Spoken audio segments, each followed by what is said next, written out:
The restaurant was silent. Not the normal, quiet kind, but the kind that happens when people are too shocked to even breathe. Because the person walking toward the millionaire CEO's table wasn't a woman. It was a little girl, no more than 7. Her braids were messy. Her shoes were too big for her tiny feet, and she clutched a worn teddy bear like it was a shield.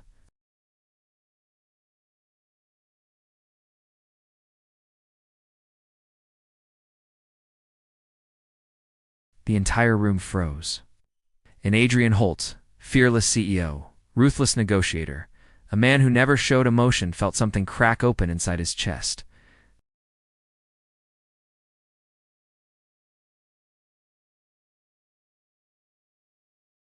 "What do you mean you came instead?" he asked gently. The little girl sat down across from him, her legs dangling from the giant chair. "I'm Emma," she whispered. "My mom was supposed to meet you tonight, but she got dizzy again and fell asleep on the floor. I didn't want you to think she didn't care." She looked down, twisting her teddy's ear. "So I came. So you wouldn't be alone?" Adrian's throat tightened. He'd only come to this blind date because his grandmother insisted, nagging him to stop living like a machine. They expected awkward small talk, not this. He never expected a child. "Is your mom okay?" Adrian asked, his voice softer than he'd heard it in years. Emma shook her head. "She works 3 jobs. She's always tired. She doesn't tell me, but I know she's sick. She coughs a lot, but she's still dressed up for tonight." Emma lifted a small, folded envelope from her pocket. "She wanted to look pretty for you." Her voice broke. But she fainted before she could leave. The restaurant blurred for a moment as Adrian stared at the envelope. Inside was a picture Emma had drawn her mother in a simple dress, smiling shyly. She was excited, he realized. She didn't want to disappoint him. For the first time in a decade, Adrian felt his heart twist in a way he didn't understand. "Emma," he said softly, "would it be okay if I walked you home? I should check on your mom." The little girl's eyes widened with relief. "You're not mad? Not even a little?" She hopped off the chair. "Okay, I'll show you the shortcut. It's safe, mostly." Adrian raised an eyebrow. She shrugged. "We just have to walk fast past the alley where the cat screams." He almost laughed. This tiny child was braver than half his board of directors. Emma's home was a cramped, dim basement apartment with peeling paint, but it was clean, hopeful, lived in with love. On the couch lay a woman, pale, exhausted, and still in the dress she'd tried to wear for the blind date. Emma rushed to her side. Mom, I'm back. This is the man you were supposed to meet." Her mother's eyes fluttered open. Confusion, then embarrassment, then shame washed over her face. I'm so sorry," she whispered, trying to sit up. "I didn't mean to send my child.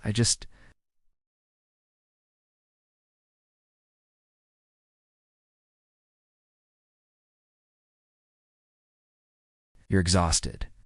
There's a difference." Her eyes filled with tears. No man had ever spoken to her with such kindness. Her name was Lena, a single mom who cleaned offices at night, waited tables during the day, and sewed clothes in between all to keep her daughter fed and in school.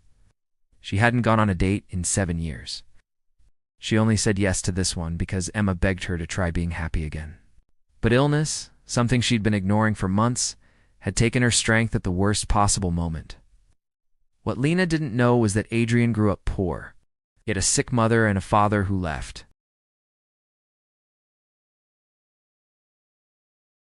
He knew exactly what it felt like to watch the person you love break themselves trying to survive.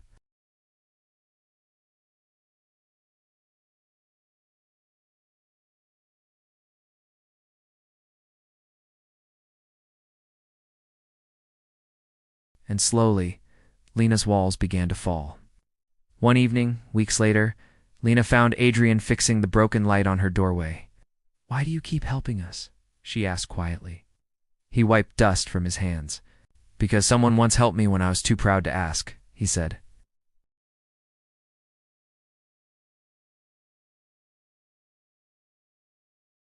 Lena's breath hitched.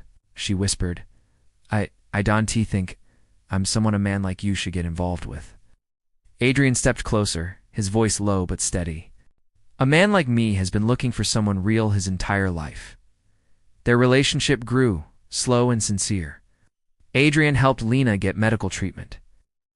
Lena helped Adrian find pieces of himself he thought were long gone. God, and Emma, brave Emma, became the glue holding them together. One evening, Adrian took them to his grandmother's garden. He knelt down, not with a ring at first, but with a tiny bracelet for Emma. "May I be someone you can trust?" he asked her. She squealed, hugging him tight. Then he turned to Lena, his eyes soft. "And may I also be the man who stands beside you for real this time?" Lena tried to speak, but tears choked her voice, so she just nodded. And that was enough. Some people walk into your life at the wrong time, but for the right reason. A blind date that never happened became the beginning of a family that finally healed. Oh, because a brave little girl decided to show up. And because kindness found its way back. Thank you for watching. If this story touched your heart, don't forget to like and subscribe for more.